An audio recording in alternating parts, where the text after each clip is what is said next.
Yo, yo, what's up, what's up? Today we're working on my OS for x86 written in Rust, with the purpose of learning, I guess. We're just like fun, whatever. Um, I'm hoping that like at one point we can see ourselves like running a web server or something from this OS.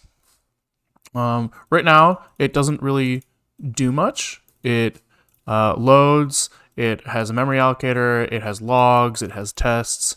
It can like read the clock, and it can, as of yesterday, run async 08 code in Rust.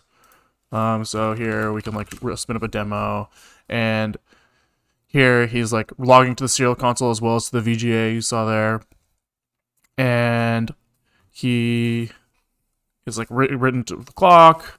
We can run tests, etc., etc. And today's goal is to try to set up some like runtime code generation. I thought would be a little bit of a spicy one.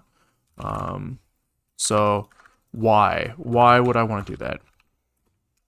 Okay, so one of the things that my operating system does right now is he sets up interrupt handlers for different like events that can happen. So an example here is the RTC driver. He, on every interrupt, wants to like do some action. Where is this action defined? I think it's in main. Let's see if I can find it. I rearranged a bunch of stuff yesterday, so I'm a little bit struggling. Right here. So in the RTC, we pass in this like thing that happens every interrupt. So every once in a while, the RTC, which keeps track of time, also fires an interrupt to let the OS know that like some period of time happened. In this case, it's like 256 hertz, so 1/256 seconds is how often he fires this interrupt. And every interrupt, we do some work where we like, sorry, keep track of the time. To do this, we need to register with the interrupt handler. So here we say, hey, I want you, the interrupt handler, to call me every time this interrupt fires from like the piece of hardware PIC2. And that all works well and good, except the implementation of this is like shit. Right? What we do is we create this like interrupt function. So for every interrupt number that can fire, we jump to like a static piece of code. And that static piece of code has to basically like look up which function that we registered. And in order to do that, it needs to know which interrupt it is. And so every single one of these is just the same thing where we call our generic interrupt handler with the argument that is the number that it came in with. And all we have to do is like call that for every single of the 255 interrupt numbers that could occur. And that sucks. And then not only that, we have to, again, do the same thing down here where we manually find the address of each of those 255 code segments, right? Because each one of these has like their own name. Each one's called like interrupt handler 1, interrupt handler 2, interrupt handler 3. And the only way to like get the address of that function is to like type it in. And so we need to write a macro that like punches in those numbers for each and every one of them. So all this kind of sucks. And so I was kind of looking at like, how can I avoid this, right? Like I need specific assembly for each interrupt, but I don't want to enumerate each of those interrupts at compile time. And it's like, well, if you had some way to do like a compile time macro to like iterate over the numbers, then you could solve that. But we don't have that. And when I was looking at like even other people's solutions to this problem in like assembly with assembly macros and stuff, also that wasn't great. But what I think I can do is I think I can just make the code at runtime. And so I can like just write a loop that's like for I in 0 255, Then I can have like code, generated code I equals generate code I. And then here, these like offset, when I register them, I can say like register the address of generated code I. And as long as these addresses don't change, then I can just generate whatever code I need, stick it in like one big chunk of memory, and then point the CPU there. So that's kind of what I want to try. Right now, I'm kind of handling these interrupts in Rust, and I think the first step here is to handle them in assembly so that I know what code I have to generate. So I figure step one, make it work with assembly with the current workflow. Step two is try to like maybe prove to myself that if I can generate a little bit of code from runtime, prove that like that works, right? That I can like call that code. Then I can like build up like a assembler / opcode generator. I guess like assembler is probably not the right word because I'm not like parsing assembly. I think it's just like directly writing the opcodes. So I'll call it an opcode generator, and then replace this whole stub. So that's what I'm going to work on. And let's just hop in. Yeah, let's get straight into it. So here we need to find a way to replace these macros with ASM stubs. So I think the first thing to do is first we have the figure out like what this stub is supposed to do. So I was looking at the OS Dev Wiki, and here we have some like examples of what you would want to do.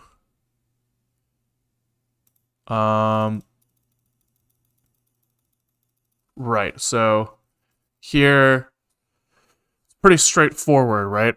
You initialize your call frame, which I believe is something like you... Here, let's pop up in Paint. So this is like memory. This is my stack. Every time I like add a new number to the stack, it goes up 1, 2, 3. ESP goes up, the stack pointer. But the frame pointer stays here. And maybe putting it at the bottom is a little unfair. So let's say we like start a new function and our stack pointer is here. Our frame pointer will also be here. But as I push numbers, like just to do work and interact with memory, this guy's going to come up. The stack pointer is going to come up to here, but the frame pointer will stay behind. And as far as I can understand from like some quick Googling, is that the only reason for that is like debug info. So this frame pointer is going to stay here so that I can refer to this as like frame pointer plus 3, frame pointer plus 2, frame pointer plus 1, etc. And so each time I call a function, we like, if we were to call a function here, this guy now moves up here. And when we return from that function, he like drops back down here. So that's what this like EBP is. So what they're doing here is they're saying like, hey, don't forget the old call frame. Now I'm going to like take like the current stack pointer and like stick that in the frame pointer because like this should be the same at the beginning. Now I'm going to like start interacting with my stack, moving this guy all around. And then at the end, they're saying leave. I think leave is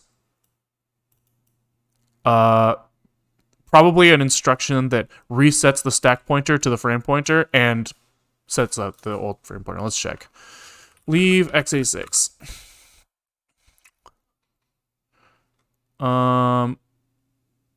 Is similar to, yeah, so they're basically saying it's basically the same thing as moving the stack pointer back into the base, or moving the base pointer back into the stack pointer and then popping the base pointer from the stack.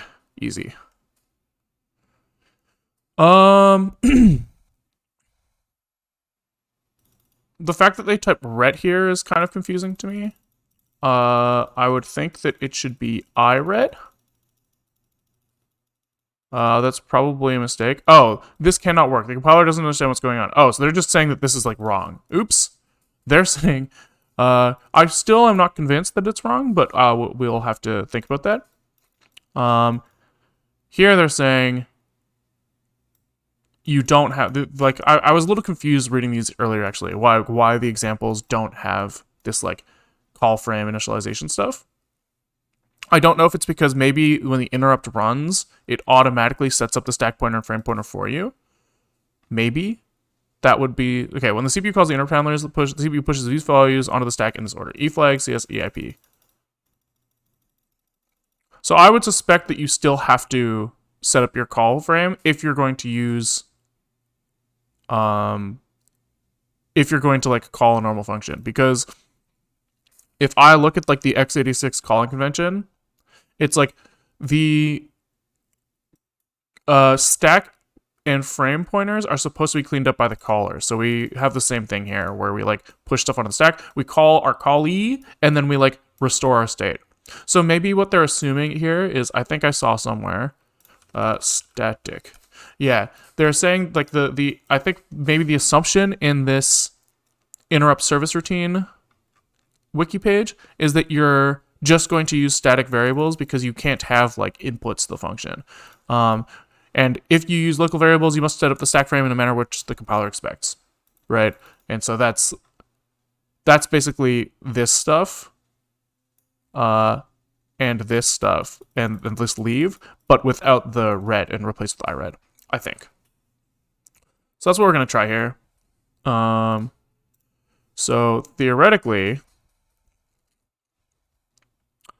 I need to make this like generic interrupt handler, something that I can call from assembly code. So I'll say extern, I think it's no mangle extern C like this. Let's make sure that this still runs. Okay. Looks like interrupts are running correctly. And let's kind of just take a look at the disassembly of that. So interrupt handler 1. Let's see what like the existing versions of this call. I think it's interrupt, or generic interrupt should be in here somewhere. Why don't I find that? Cargo build. Objdump is the debug kernel. And here, I would definitely have this like generic interrupt handler. So why can't I find that in my disassembly? Generic. Interrupt. Oh, here we go. Oops, that was it, I think. I lost it. Interrupt handler. Interrupt handler. Kernel interrupts interrupt handler data registers. That's not what I'm looking for. But we're close. I don't understand why the generic handler I can't find. Generic. What did I call it? Maybe I'm forgetting the name? Main. Interrupt. It's not in main, it's in interrupts. Right, so this, I should be able to find this generic interrupt handler somewhere in there. Let's try again. There we go. I don't know what the hell I was struggling with there. Okay, so this is like the handler, and these are all the guys that are calling him. So, like for example, I think this is interrupt handler 1, 2, 3, 4, 5. Right. Okay. So what are these guys doing right now? They're doing that like call stack initialization stuff. They're pushing all registers. And this is probably like some optimized version of like moving the stack pointer up. They're calling CLD, which I think I saw in the OS Dev Wiki is like important. Where did I see this? C code following the sysv ABI requires df to be clear on function entry. I don't know what that means, but that's what they're doing here. Then they're calling it. They're calling... What is this? Let's double check. So here, interrupts, I have in my... Here, it should only be a call to generic interrupt handler. So I don't know what this is doing. 12B743. 12B743. So they're literally calling to move one instruction forward. right? They're saying call this address, which is this address. So I don't have no idea why they're doing that. And maybe it's like to like reinitialize something after clearing this flag. But the OSDev wiki doesn't say anything about that. So let's like ignore that for now. And we know that we're going to be like shoving another call in there anyways, so I think it'll probably be fine. Pop EBX. Oh, that's probably because this guy was in the call frame, maybe? This interrupt frame input that we don't use? Can I nuke this and see what happens? Does that still run? Yeah, that still runs okay. And now if I obj jump to that same thing and look for the same function again, I don't have a good understanding of why we're popping EBX here. Did we push something earlier? Here, we pushed things onto the stack. Yeah, that's weird to me. That seems almost wrong. Right here, we come in, we push 1, 2, 3, 4. Then we just pop one of them randomly, and then we pop them again down below. That's strange. But whatever. Then, what the hell are they doing here? They're moving. I'm just comparing the different ones. Yeah, so they're. I don't know what the hell this is doing. But then they are moving like the number into EAX like we expect and calling. Although I would expect that they need to push the 6 onto the stack before calling. Because if I understand the x86 calling convention correctly, arguments are passed on the stack. Oh, they're putting it into the memory address at EAX.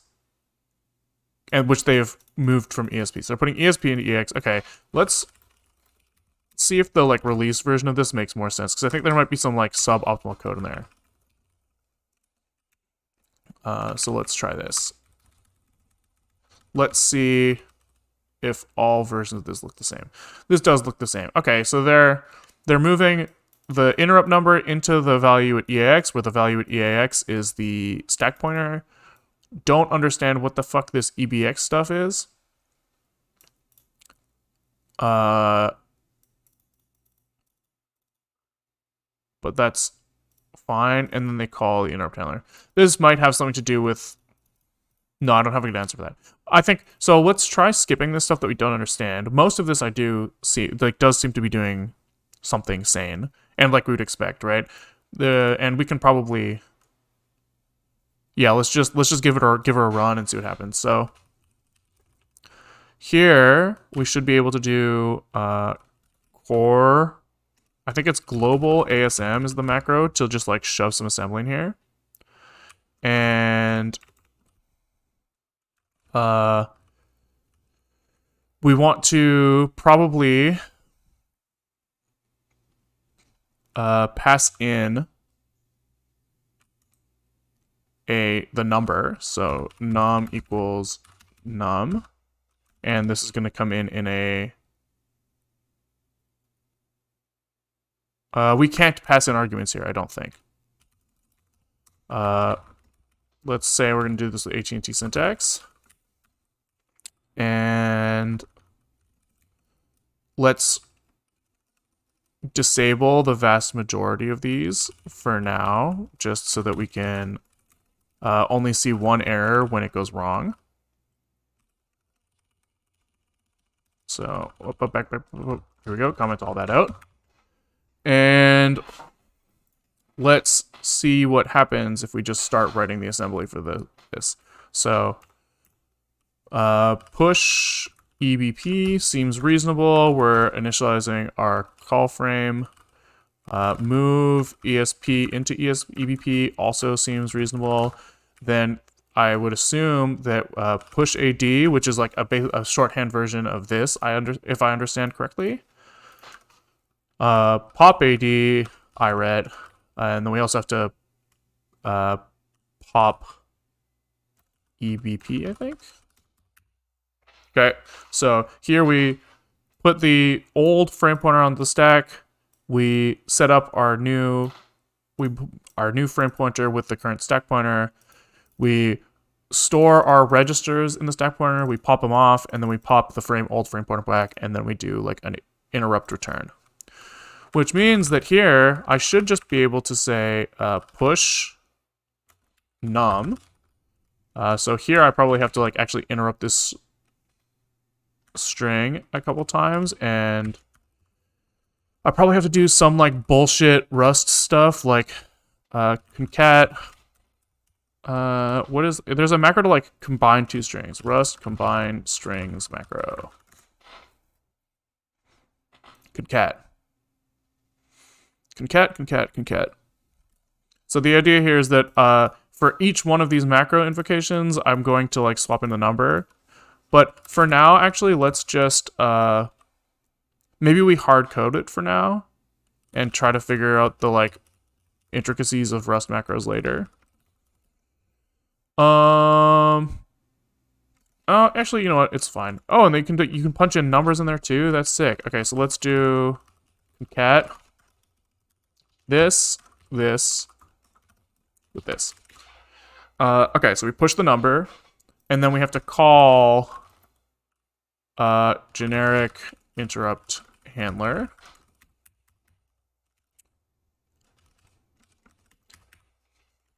And maybe that's it. Maybe that's it.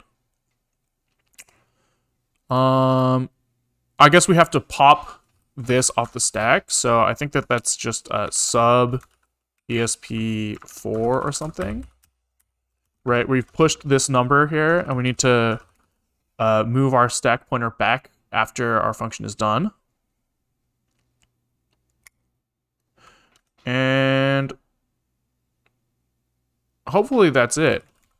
I expect that something won't work here, and we will regret our decisions, but let's just cargo build this first and see what happens. So first, there's someone here that doesn't like that we have not finished concatenating a string. Cannot find value interrupt handler 0. Right, so I have to say global. Is it global? Let's look at boot.s where we have an example of this. So yeah, we have a global start. We have to say that we want this to go in the section text. And we'll make this a global of interrupt handler number that we've just passed in. And let's think. We also have to say the type of this thing. Interrupt handler num. Type interrupt handler num is a function. And then we have to say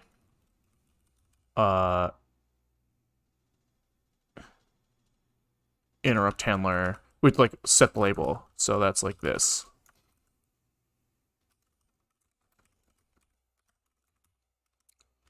Okay. So I think that's good. Let's try building again. Cargo build. Okay, so they don't like this at all. Macros that expand to items must be delimited with braces or followed by a semicolon.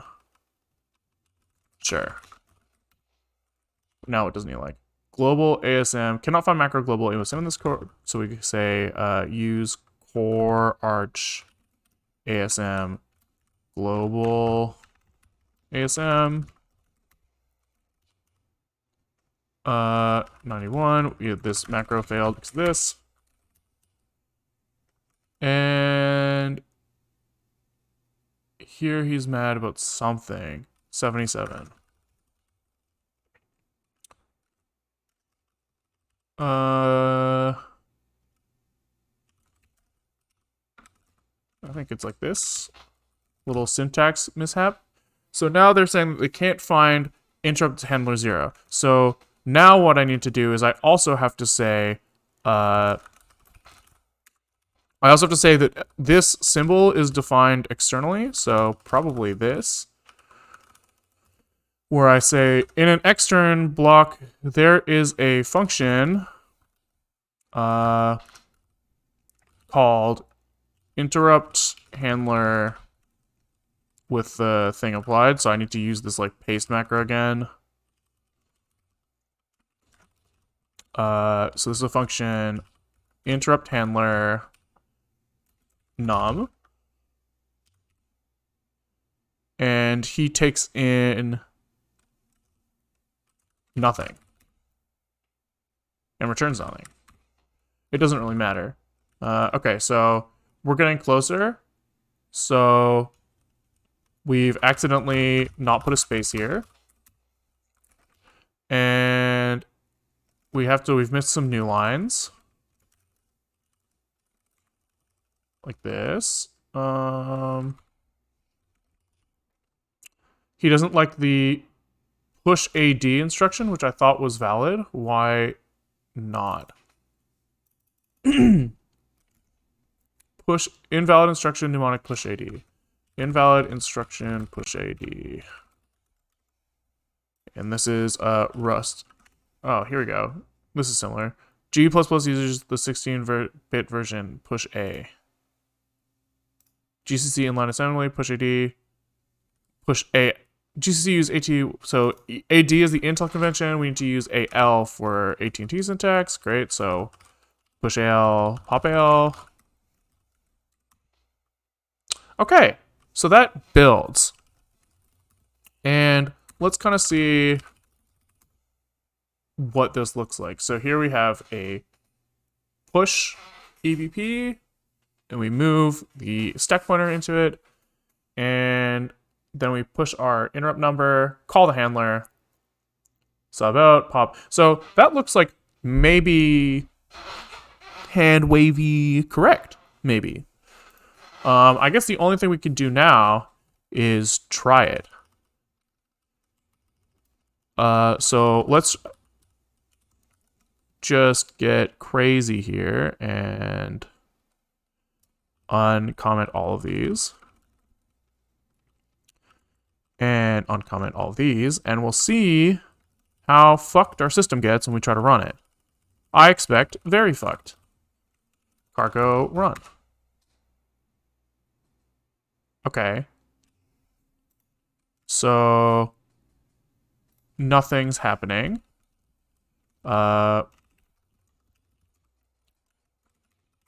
Let's try to bisect this a little bit. So we can assume probably that the problem lies in interrupt handling. So let's say that we never enable interrupts. So here we can try.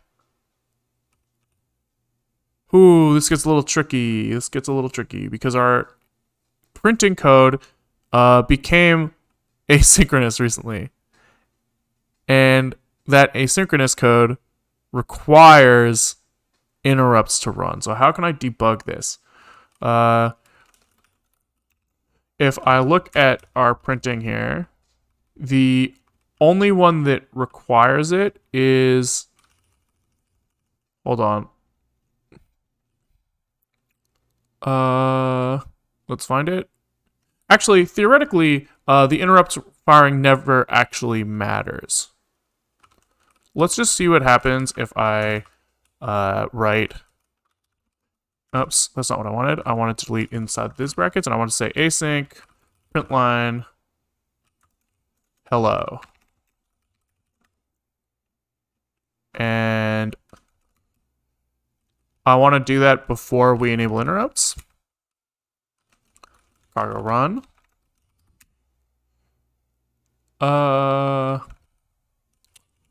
Oh, does this not work yet? Hold on. I need to initialize the terminal writer in advance. So actually I can't do anything until down here. Shit.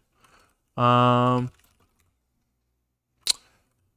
I wonder how the fuck do I bisect this? I guess let's just interrupt guard the entire kernel at first. And see if anything interesting happens when I do that. Cargo run. Nothing interesting happening. So that might be a result of me trying to run the logger, which requires interrupts maybe. Oopsies. Cargo run.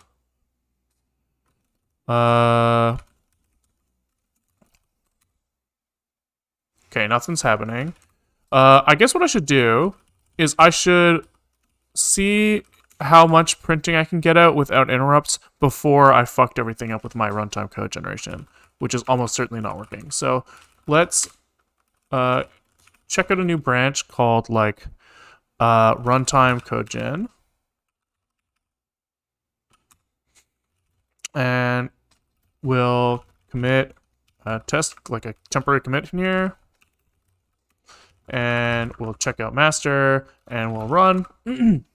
Make sure that everything's up and running. Okay, and so now let's see what happens if I just in my early init just never initialize interrupts.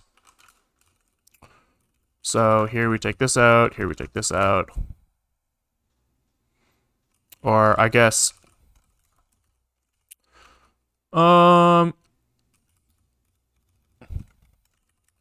I guess what I want to do is I want to try to print something before the interrupts come up. So let's call execute future async print line hi mic. Cargo run.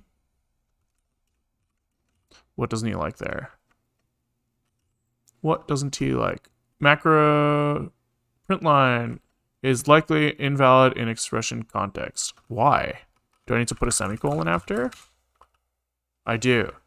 But obviously that won't run anything. Shit. So it turns out all of this fun work I did the other day resulted in this being hard to debug. So we can actually go backwards in time before async code was in here.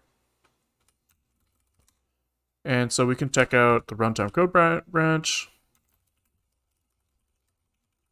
And we can just check, sorry, we can rebase that onto this commit. This commit, there we go. Run our merge tool. And where are my conflicts? It looks like, am I crazy? Is this, oh, this is a conflict here. So, probably I just take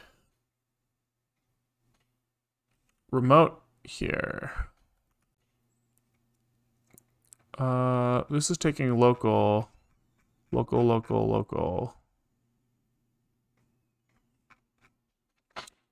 And yeah, I actually do want local everywhere probably. So,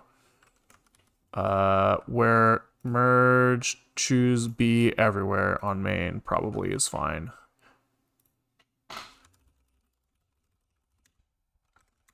Okay. So here I expect that when I run, we get no handler for interrupt 65. So let's check out where okay, so interrupt 65 is a hardware interrupt. Okay, so maybe that's good. Maybe. The fact that we're getting the words no handler for blank means that we've kind of like run into the right area. So let's manually trigger an interrupt after interrupt handlers come up. So we'll say ASM int 80 or something. And This is in core arch namespace.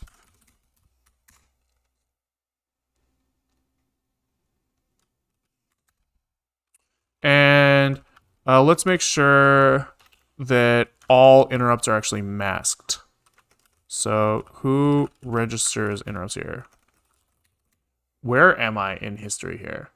Only allow a single handler for each interrupt. Okay.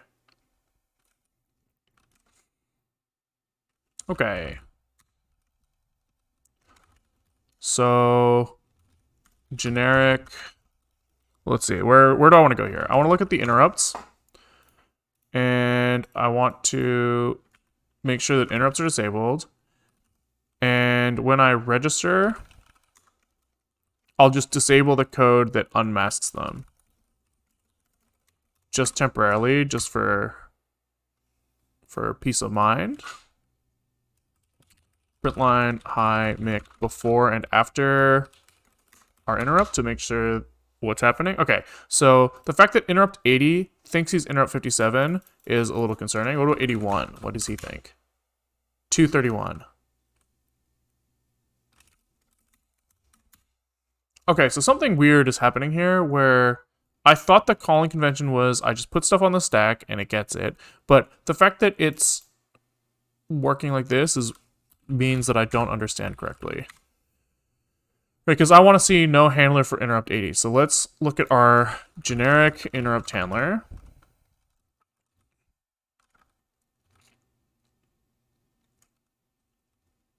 Oh, maybe it's because it's a U8. If I take in an I32 here, and then pass this in as a U, like convert him to U8 after, does that change the behavior? No, it still thinks it's interrupt handler 57. So I guess why? Let's look at the code, like look at the generated code for generic interrupt handler and try to understand where he's getting the number from. And this is a shit show. Absolute shit show.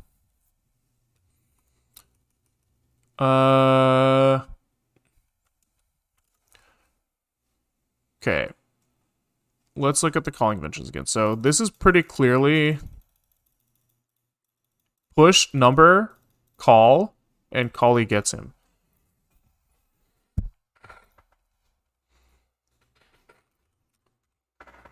And that is very much what I'm doing, is I'm pushing. So when in interrupt handler 80, I'm very clearly pushing 50. I wonder, maybe I can like run GDB breakpoint here and see what that looks like. So we'll modify the QEMU wrapper to start in GDB mode. We'll run this. Oops. Needs to be like this. Cargo run. And I don't know where this guy's gonna go. We'll just leave him in the background for now. And then we'll pop open the debugger and see if we can find any info about why that's not working. Now, I will note that the assembly that we saw that was generated by Rust was not using the stack to pass the argument, which I thought was odd. So let's look at work. Oopsies. No, I want to go to GDB here, and I want to break on interrupts.rs line 387, I guess. Source interrupts. Quit. Maybe I need Rust GDB. Break interrupts rs 387. What the fuck?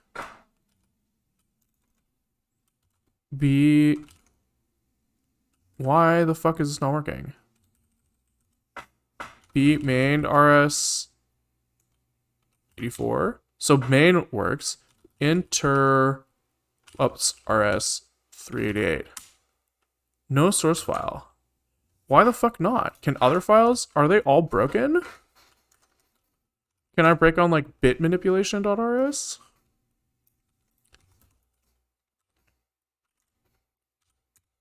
Oh no, that's not good. Why have I lost debug information for everything but main? I guess I've only ever tested this in main before. That's annoying.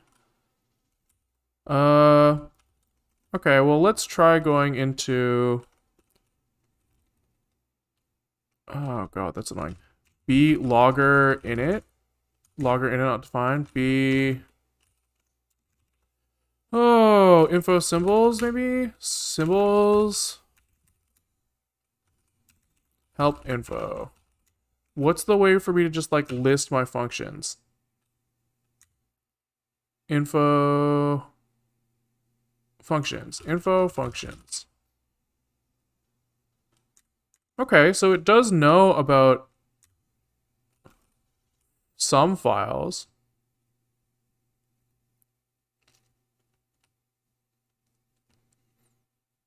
Weirdly, only debugging info from main has made it in here. The rest... Can we break it, kernel main, maybe? And see... Target, remote, localhost, 124. Remote connection closed. Why?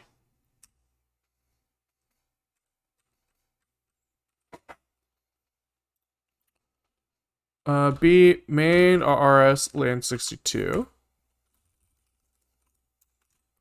And why is it only breaking at line 72? What the fuck is going on? That's so odd. I'm missing something. Target, remote, localhost, 134, continue. And this is very strange. Very, very, very strange.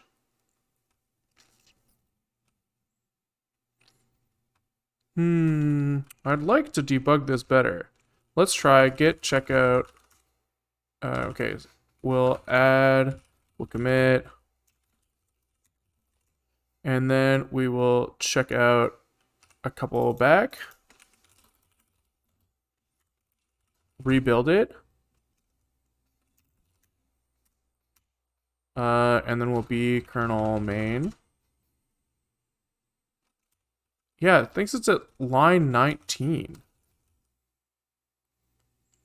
Which is very odd. B main.rs line 68. And then he's forwarding that to line 72. There's definitely something here that's going a little wonky. Let's try cleaning and building again. And let's try Rust GDB this time. Just to see. So, info functions.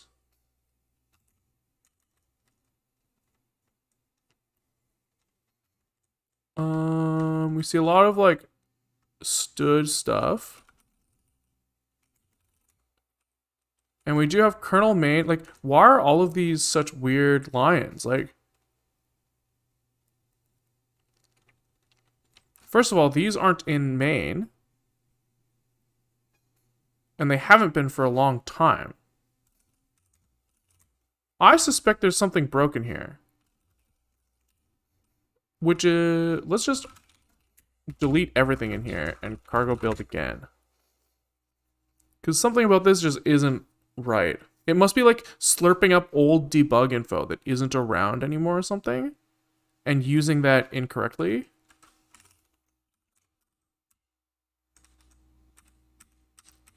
So let's run GDB on this again and see if this looks any different.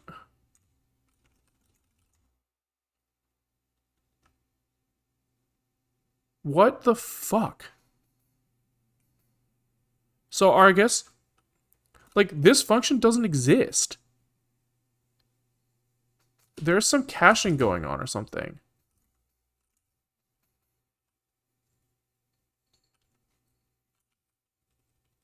What the fuck? Or my debug info is just corrupted. How can I test that? If I look at the kernel functions here that are being like VGA entry color, if I just delete that function, like this should go away.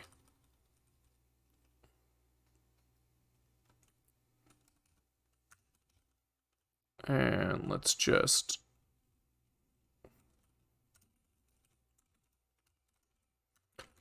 cargo build. Does this still compile? Okay, and then GDB info functions.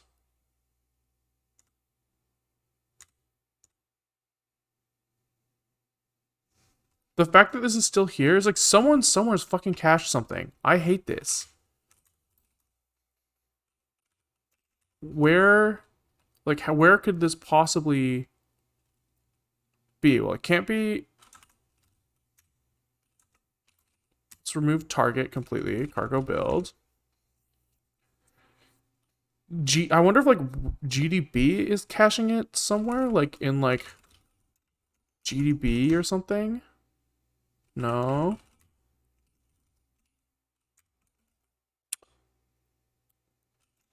Info functions.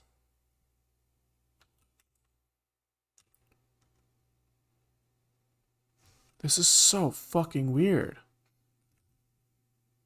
So strange. Unless I've like accidentally brought this stuff back without realizing it. No. Okay, so the debugger's just fucked. Which unfortunately means that I can't use it here to debug what I want. Which is also fucked. Because I really want to just breakpoint on... I really just wanted to breakpoint in the interrupt handler and see what the fuck it's complaining about. Okay. So let's go back to runtime codegen. And disable, like, remove those like VGA mods. And try to get a feel for this again.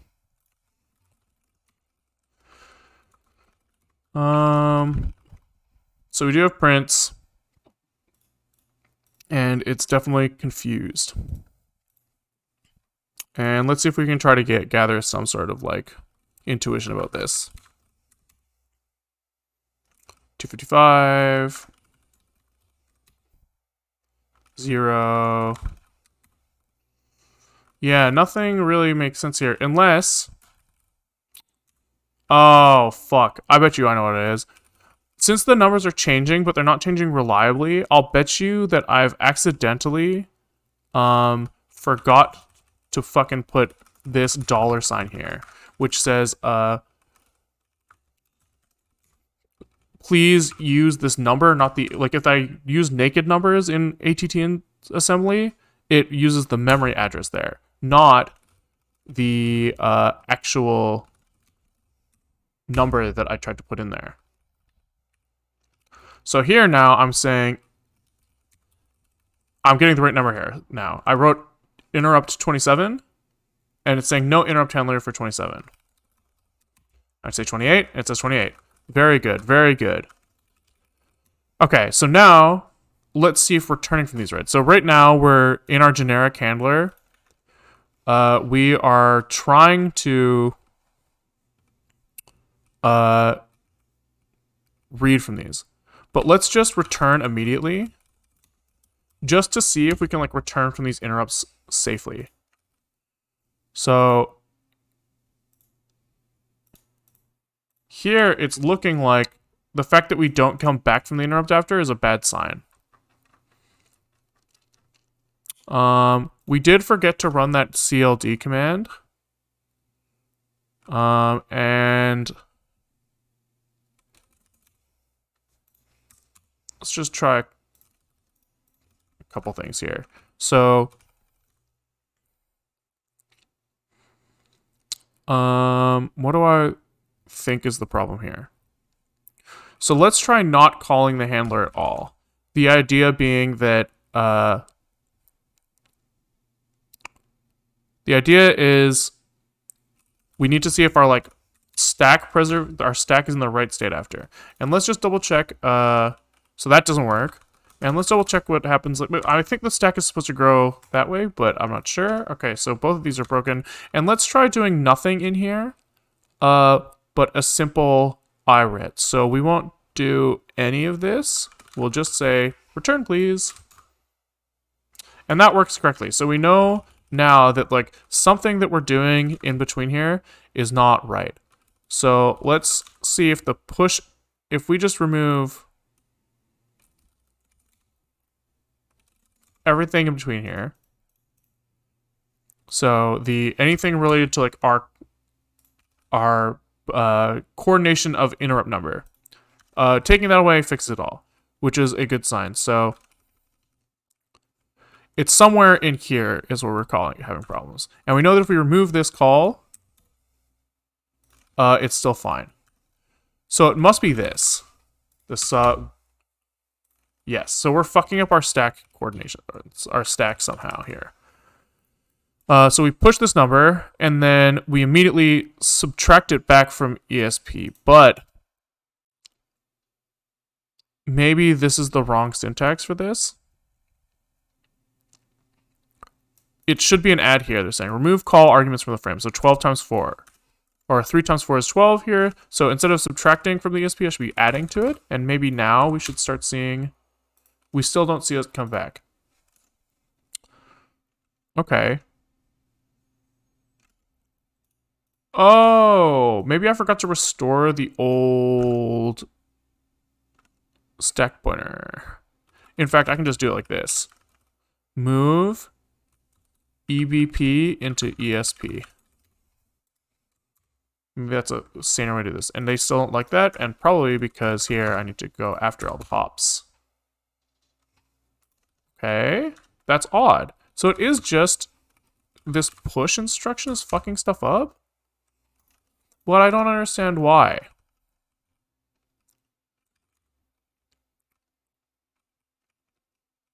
So if I push this and then I immediately pop, can I pop with no argument?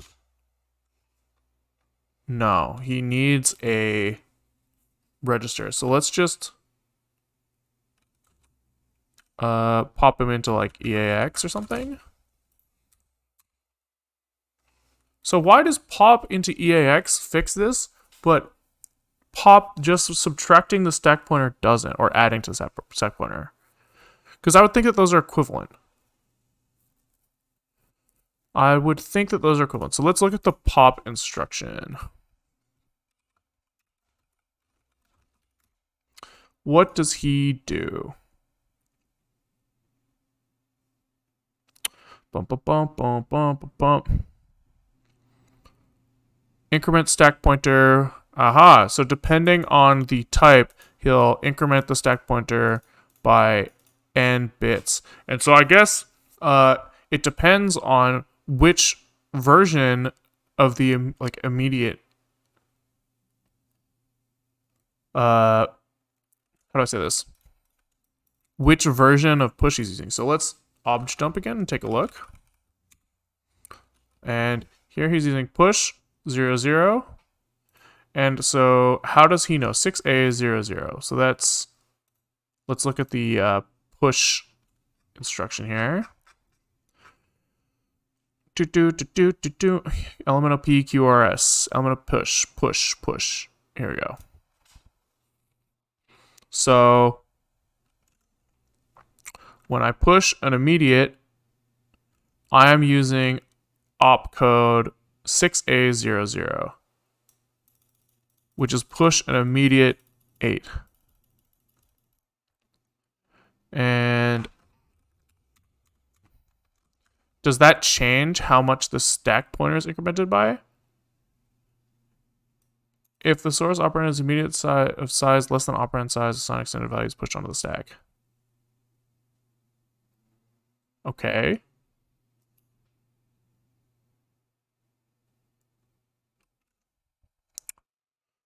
So can I like postfix it with a number to get the one I want? I can. And now if I obj jump this, does it look any different?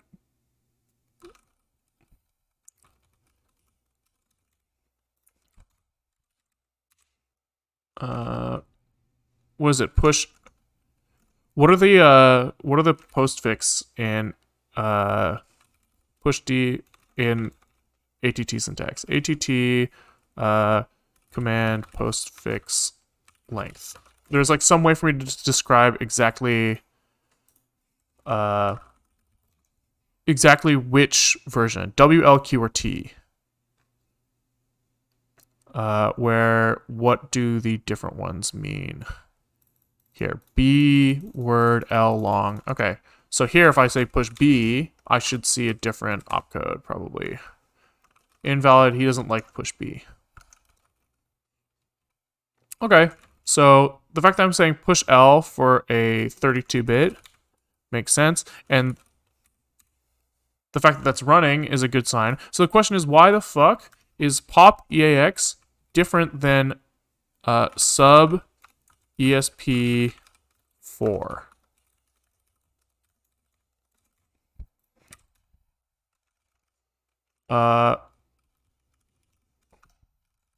Unknown user.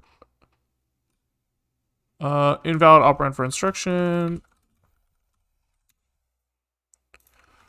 I must be missing something, obviously, but let's look for other uses of sub in like this whole thing. Aha! Maybe I've got the instruction order wrong.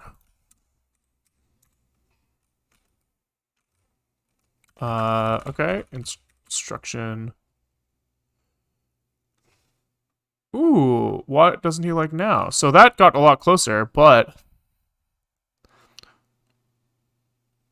more defined references to ESP to follow. Oh, I need to put percent ESP here. Okay. Let's try add L now. I think it's just add. Haha! Okay, so I was just fucking up my assembly syntax. So now I should be able to say generic, call generic interrupt handler, and hopefully after our interrupt runs, we should in fact come back. Okay, cool. So we've got our assembly stub worked out correctly. And if I wait for this 3-second sleep, which depends on the interrupts working. Oh, it's broken because I disabled them. Here, I just have to re-enable this code.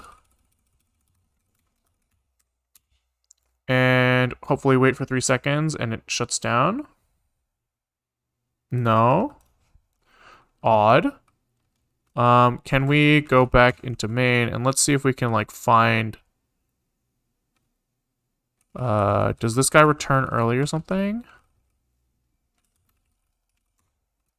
Let's look at what I've done.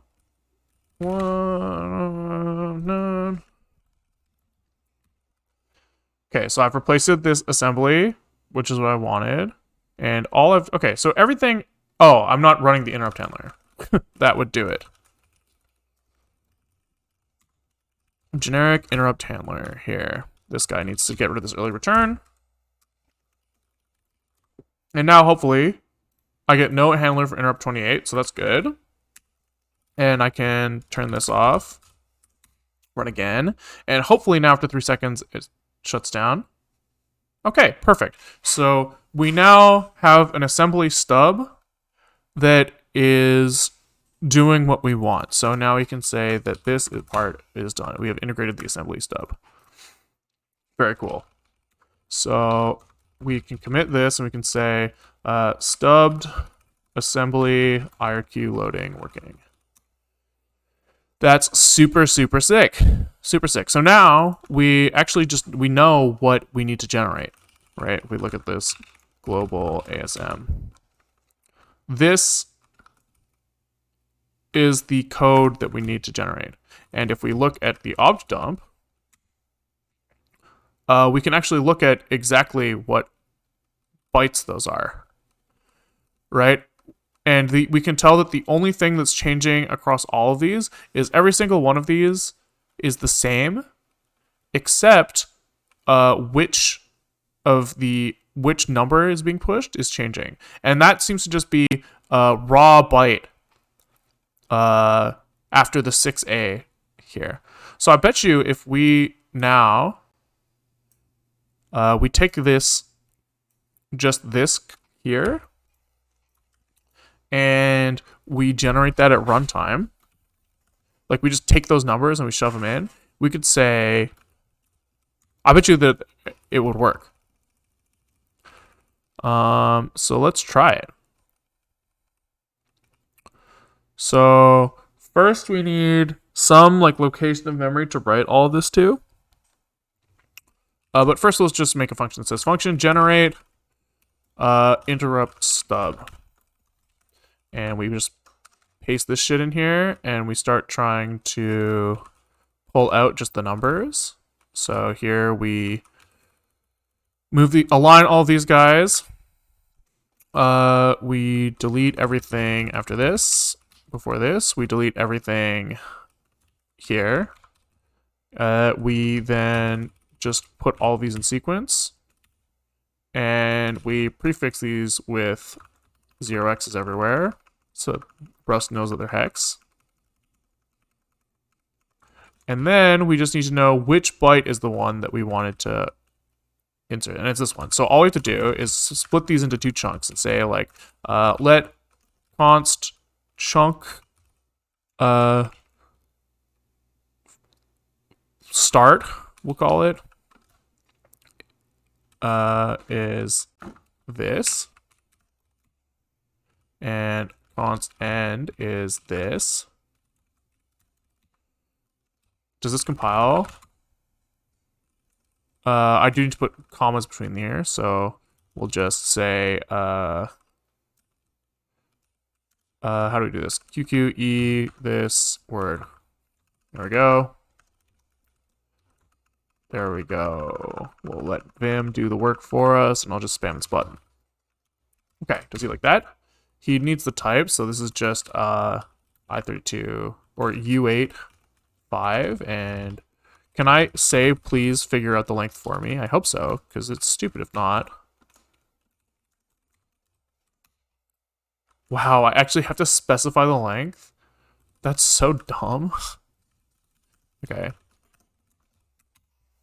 Okay, and now what we do is we return, I guess, a U8 of length 5 plus 13 plus 1, so that's 19. And maybe we actually just leave this as is, and we say, okay, let's try. So we'll say template. We'll call this a template. This will be of length 19. We'll stub in the 0, 1, 2, 3, 4 index 5. So we'll say const num index is a u size and is 5. We take in the number of the interrupt that we're trying to stub for, which is a u8. And here we put in a 0x0.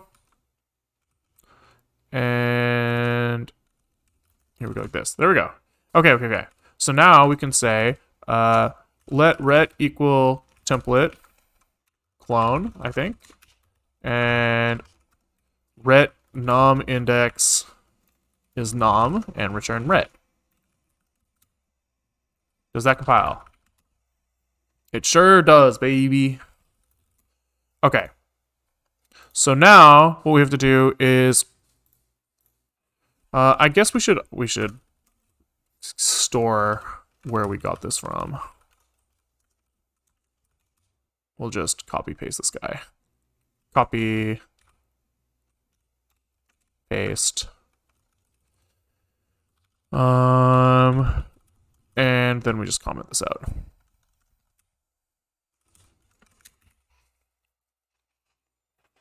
Okay.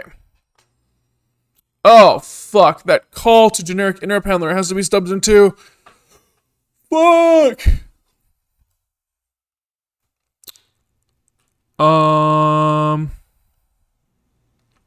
Okay, so then we also need... So this is 111.890. In hex is... print... We need to format this as hex. And this is 111.890.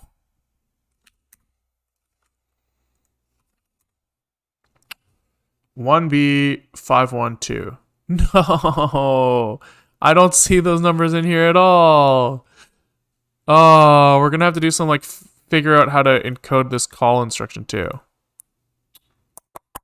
Okay, so I was going to try to just copy paste this in and swap in the number that I wanted on this push. But it seems like that's not going to work because this call instruction is a little too complex. So maybe what we can do though is we could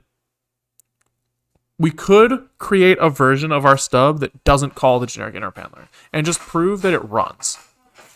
And if he can continue from that interrupt after we register it, that's a really good sign.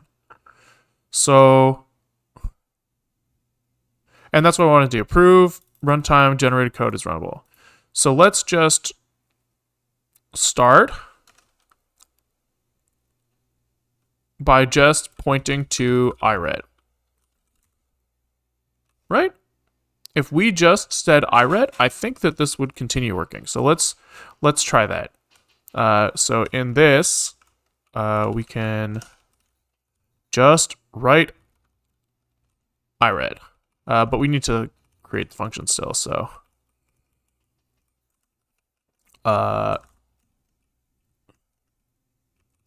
here we just delete all of this and write iret. And cargo run. We should see, oopsies. What doesn't he like here? What doesn't he like here?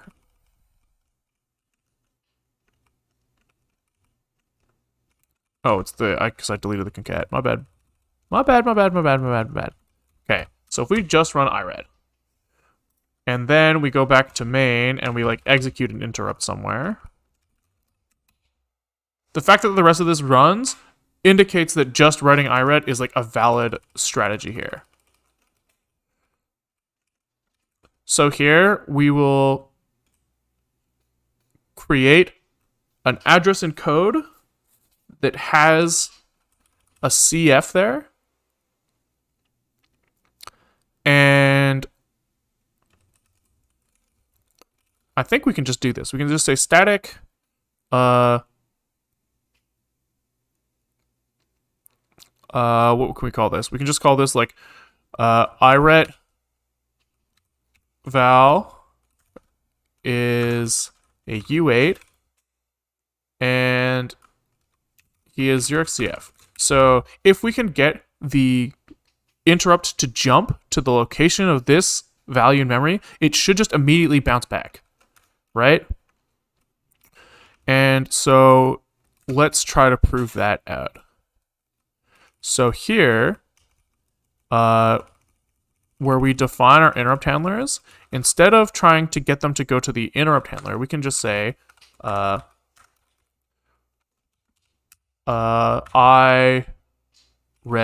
what did I call it? Iret val, right? Jump to iret val, please.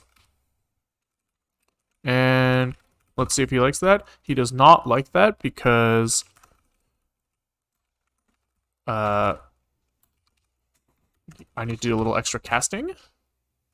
Okay, let's see if running this works. Shockingly, it does. That's crazy. Okay, now let's see if I put any other letter, anything else in here.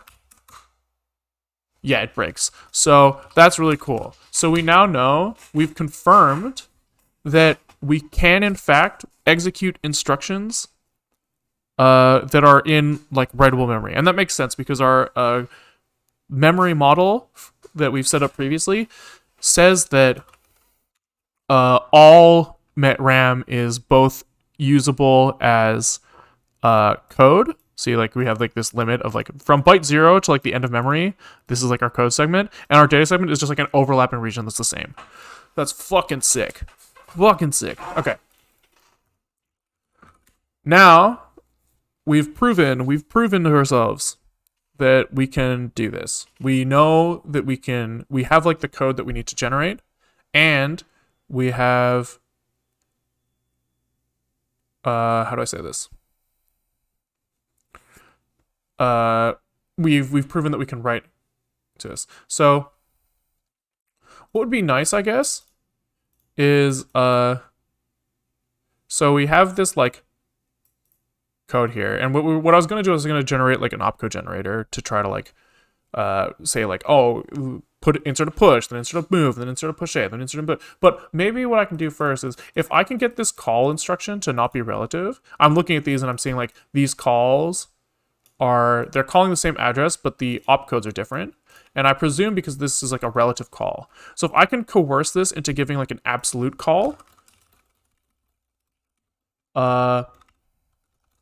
we can maybe just copy paste. Call an absolute pointer in x86 machine code. Everything here applies to jump to absolute addresses too. So let's just look at x86 call instruction. So he can call relative addresses, call near absolute indirect, given in RM32. Call far.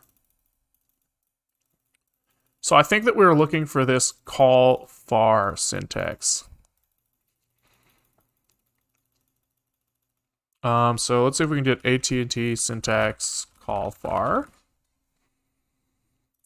x86.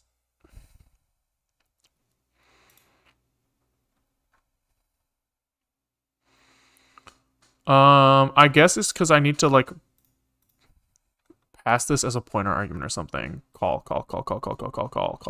Where is he? There he is. Call procedure. Right, so somewhere I need to figure out how the fuck do I get it to export this? So I guess probably call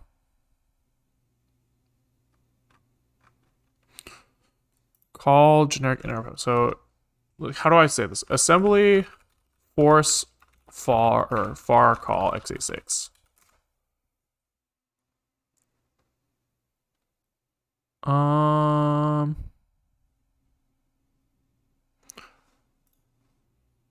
Here we go. So this is L.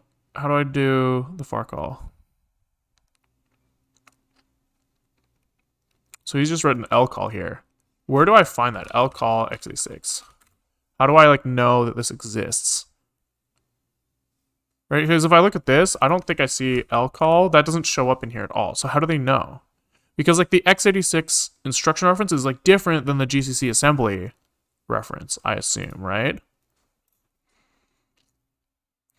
When the processor is operating in protected mode, a call instruction can be used to inform a far call to the same privilege level, far call to a different privilege level, blah, blah, blah.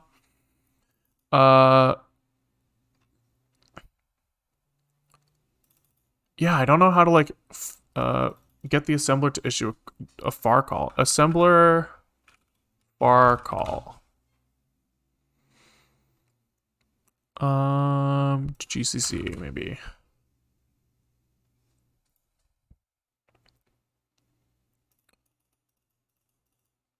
Okay, so here he's.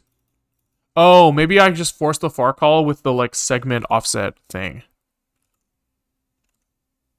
So I think that's 0x08 like this. Cargo build. Okay, so he doesn't like that. L call. Maybe this goes after. No, he doesn't like this.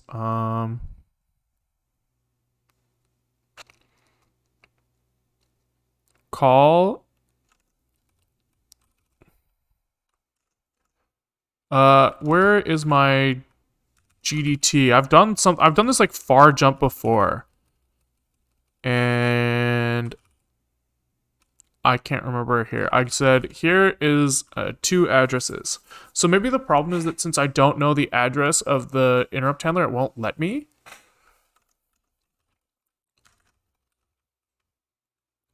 No, here he's going by label. Okay, can I do like generic interrupt handler like this?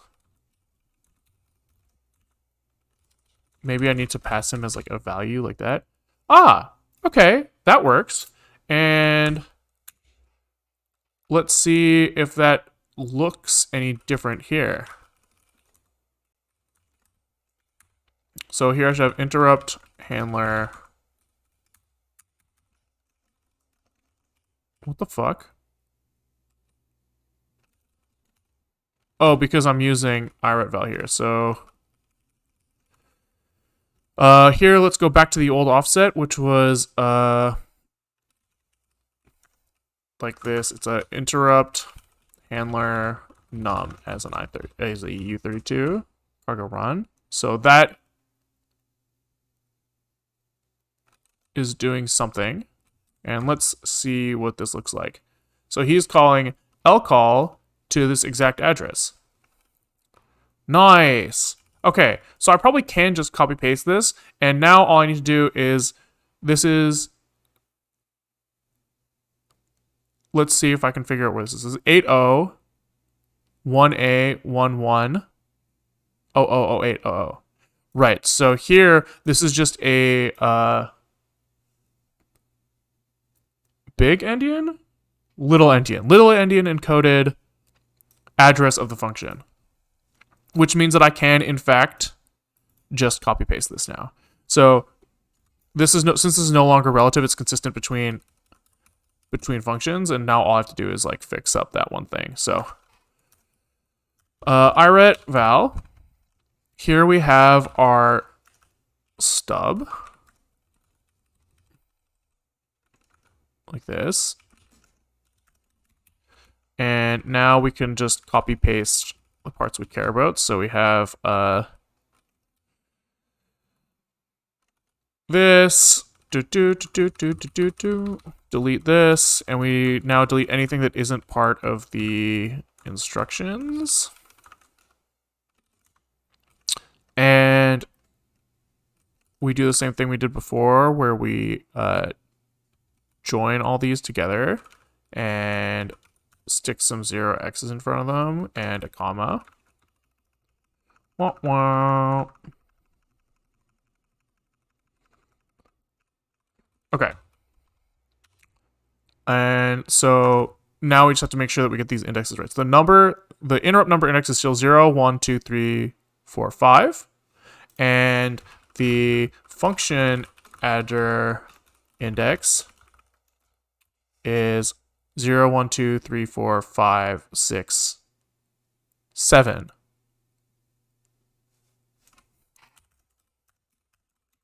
Cool. And so this is our template now.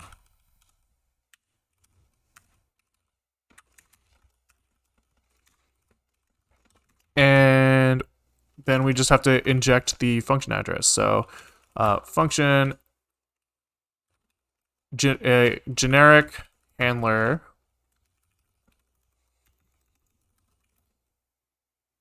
I guess we don't even need to pass it in because we know that it's always going to be the same. So we have the let adder equals generic interrupt handler as u32. And we'll say function adder index. This is num as u8. Then we have to increment by 1, 2, and 3. And this is going to be num shifted left by num shifted left by, or shifted right by 4, 8, or sorry, 8, 16, and 24 for each byte. All right, so this should be enough to runtime generate what we want. So now I guess what would be nice is if we could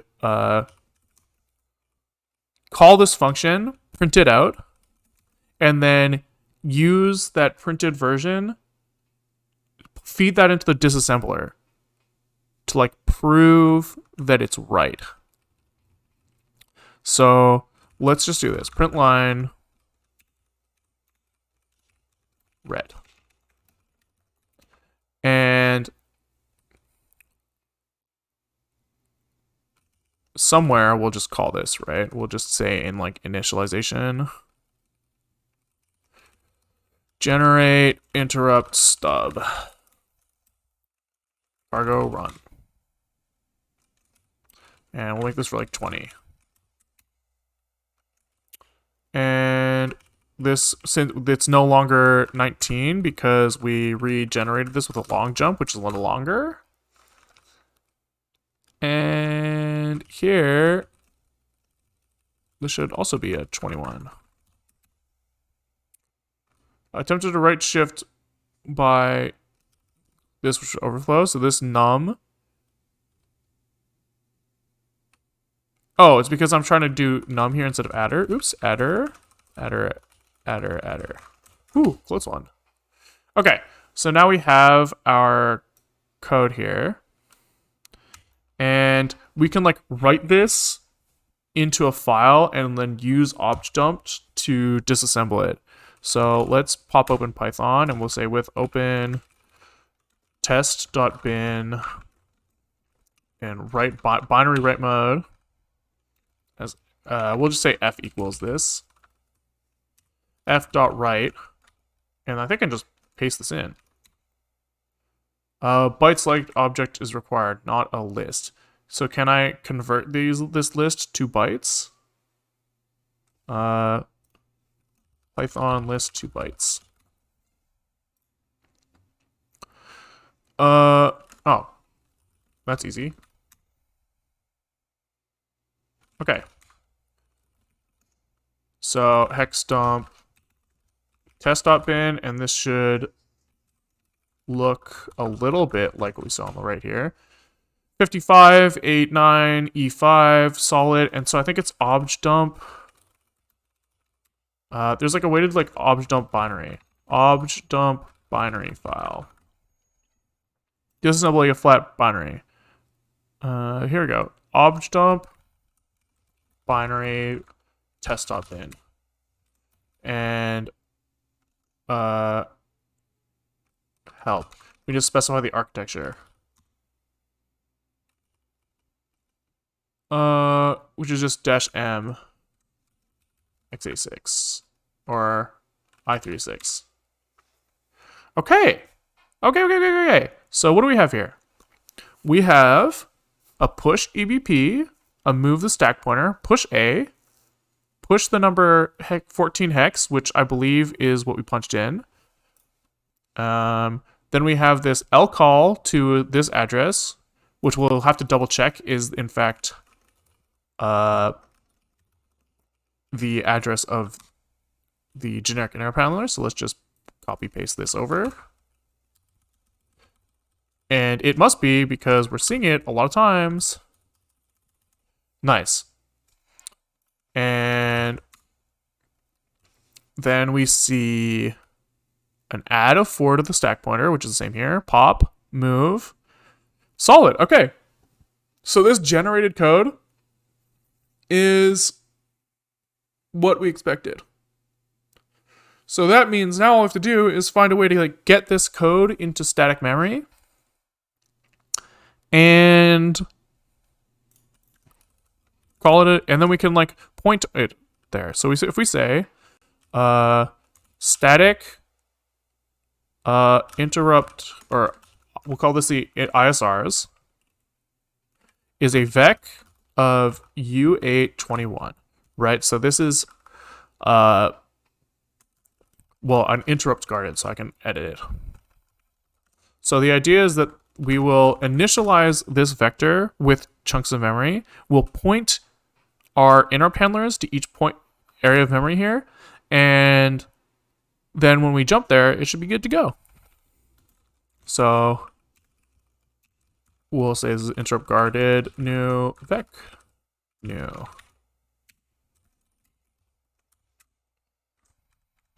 Cargo check.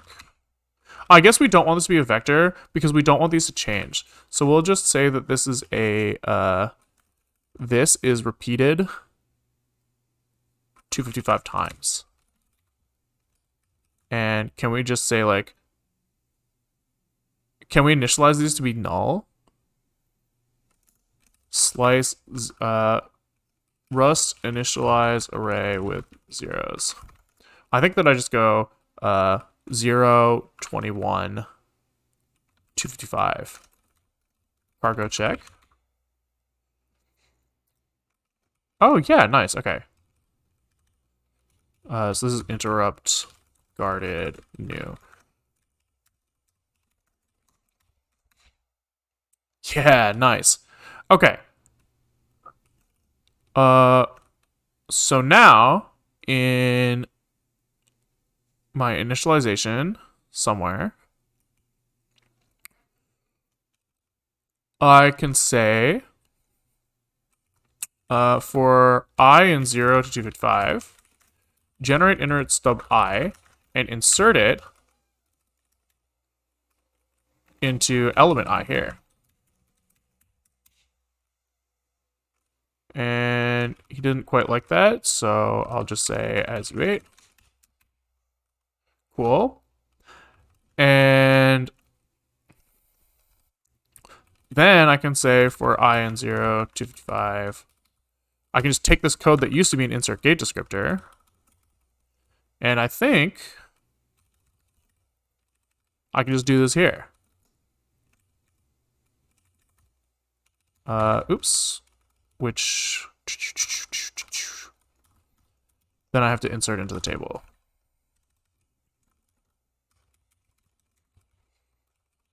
Like this. And so now here I just say offset is isars I as u32. Which means that I need to like convert this to a pointer first, probably.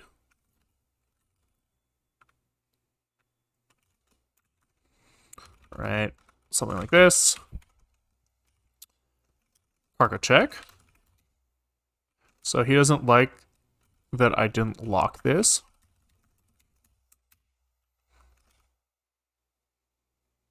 Okay. So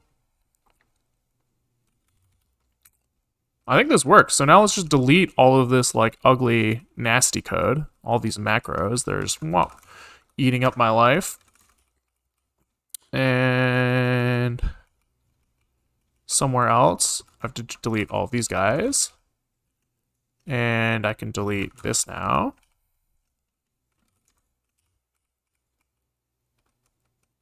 And let's kind of see what this looks like. Cargo run. No handler for interrupt 8. Let's go, baby. Did I execute an interrupt here? Is that what I expected? That's doing something for sure. Hi, Mick. Oh, no handler for interrupt 8.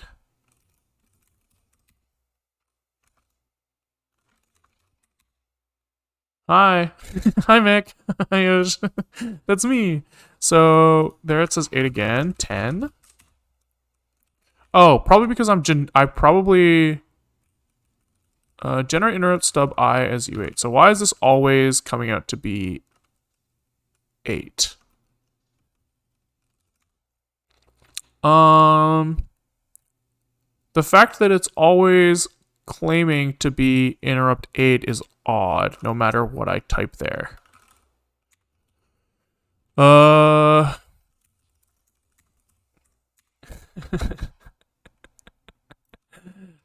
Okay. So that no handler for interrupt 8 is actually coming later. So if I just... Where is that coming from? Let's return here and see if that changes anything. Do I have to return 0 or something? Interesting. So interrupt 12. Let's just like try showing numbers in here. Yeah, odd. Odd. We're close though. We are close. So let's make sure that I'm calling this correctly. Generate interrupt stub. So for each of these interrupts, we are generating it and sticking that in there. So let's, then we are saying, hey, please go to that address. And that seems to be right. Let's see if these are in fact what I expect them to be. So this should give me the address of, it should give me like incrementing addresses by like 21 or something. And so these are going up as we increment. And we can tell we're close because the fact that we're getting this like no interrupt handler for interrupt 8 found is like a really good indicator that we're like getting into the interrupt handlers at all. So let's see what happens if I print out what's actually in these guys. So let's make sure that each of these is changing as well. Oh my god, fine, I'll match my brackets. And are all of these the same? 253, 254. No, we do see incrementing numbers here in the expected place. Can I format these as hex so that, can I do like that? Does that work? Oh, Jesus. Okay, so I'm getting, where is the number incrementing? So here I should see like a FF somewhere, FE, FD, FA, which is coming. So 5589 E5 60 68 FA. 6A. It does look right. Unfortunately. Is it possible? How do I split this up farther? How do I split this up?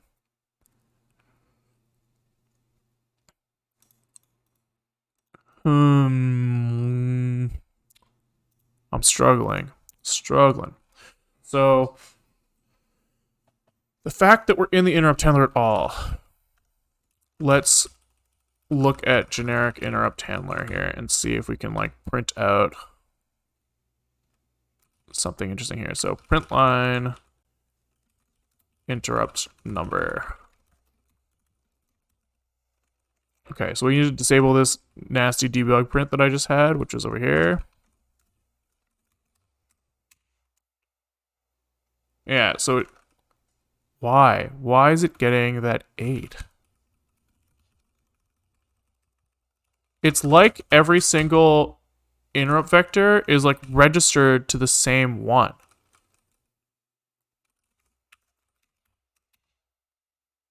And it's like changing this value in here doesn't change anything. That's really weird. Very odd. Yeah, it's really strange. Did I test this when I started with long calls? I hope I did. But I actually don't remember, and I hope I checkpointed this in some way.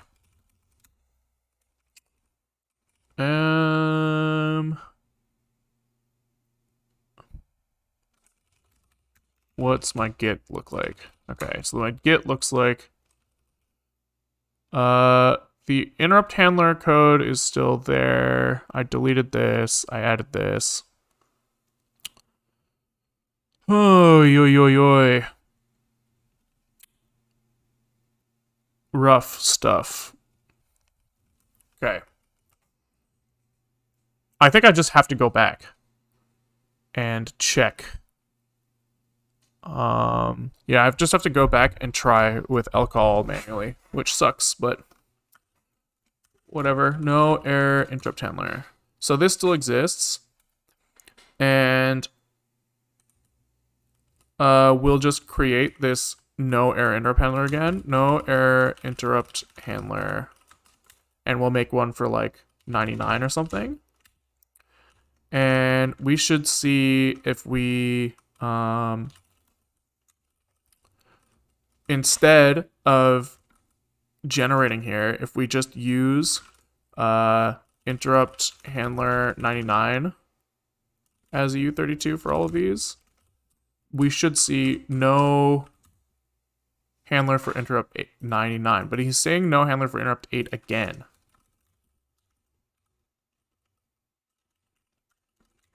Cargo build. Am I crazy? Interrupt handler 99. Let's look at the obj dump and see interrupt handler 99. He is in fact in there. He is pushing 63 and he's L calling. I wonder if like the rules for L call are different. If like doing that L call is fucking up my stack in some way. It's good to know that I just didn't test this. That's great. Yeah, I really do expect to see 99 there. So let's look at what happens when we do an L call in x86. Var call. In protected mode, which is where we are, he uses segment selector of the var address to access the corresponding descriptor. Yep, sure. And access rights determine the type of the call operation to be performed.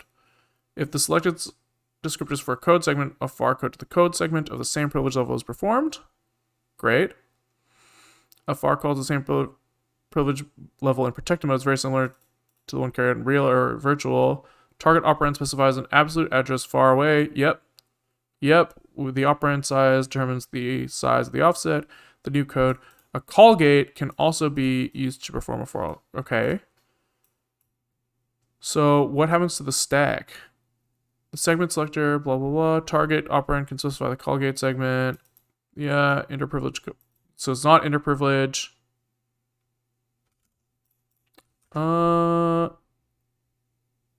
Yeah, I don't understand. Really. Let's try something crazy. And like, I'm assuming that changing this doesn't change the number I see. But let's just, for the fun of it, yeah, okay, so that just like fucks shit up, which is what I expect. So this is supposed to be, what permission level am I at?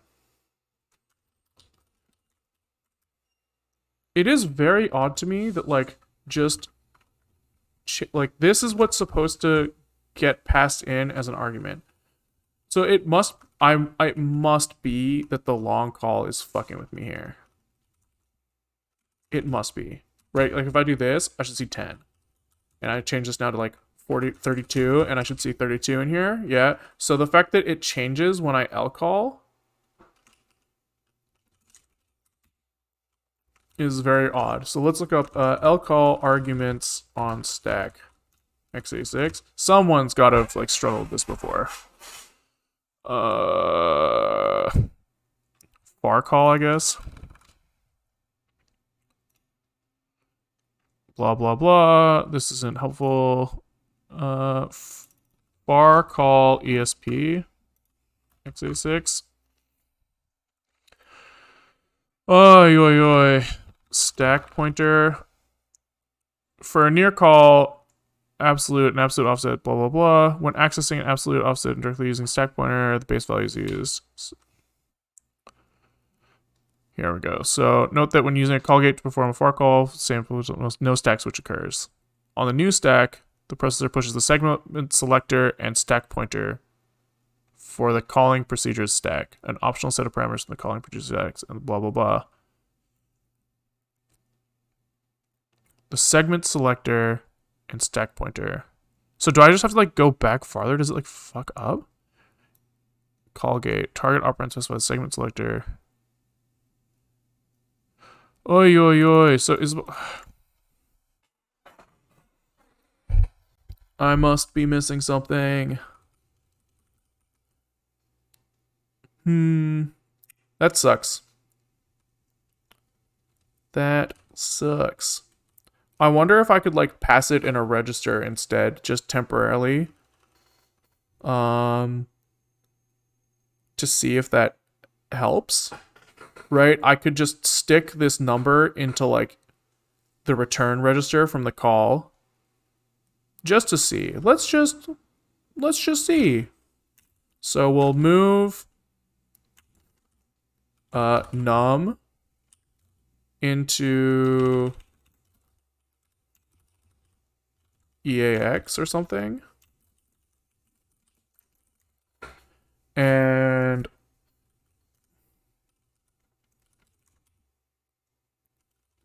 then call this. And then we'll say in our generic interrupt handler, let's just like check out what the value of EAX is.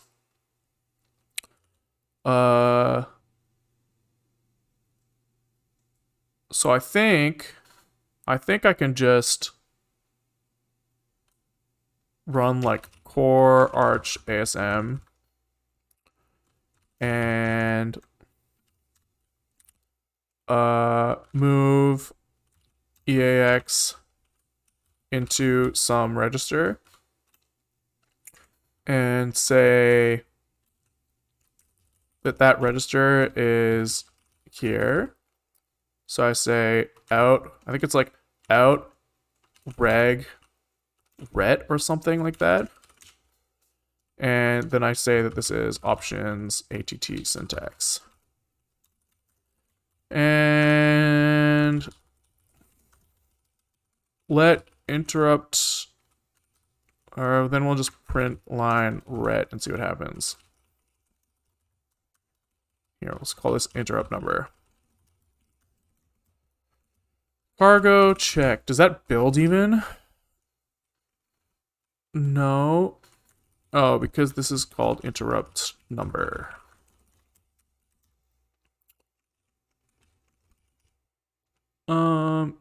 Type U8 cannot be used with this register class. This has to be U32. And then cast him here. So we'll say interrupt number as U8. We'll cast him back. What does he like now? Inline assembly is entirely unchecked and can cause undue behavior. Oh, I just have to write unsafe. I guess the fact that he might choose EAX here is kind of fucked. But let's just kind of like see what he generated when I did that. So we can look at generic interrupt handler again. And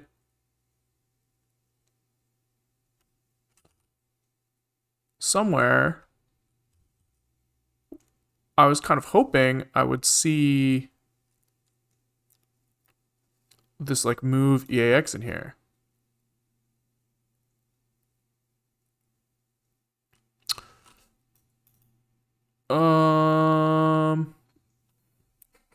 Okay, so that's annoying that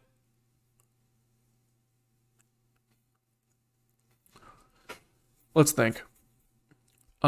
So next attempt is to make a naked function. They've got no clothes on, and that means that we should see something a little more sane. So if I just write this guy in here, like this, no mangle. We don't want a mangled naked body in our code base. And we say extern C, it's a function test. And we'll pass in this guy like this. So what I'm trying to say here is like, don't do anything when you get into this function. Literally just grab the value of EAX and drop it into this guy. Let's see if that generates some sane code. I'd be surprised if it did, but it'd be cool. Okay, so what does he like? ASM and naked function must use no return options. Okay. I don't know what that option means, but I'll do what you say. Naked functions must contain a single assembly block. Oh, fine. I can't do it this way either. Okay. So all of this is not worth it. And now we're back to trying to figure out why lcalls don't work correctly. So let's just double check here. What have I done here? So I've proven that if I do this, push, it's like num this. So let's just double check. Cargo run. I see 99, which is right. And if I call lcall,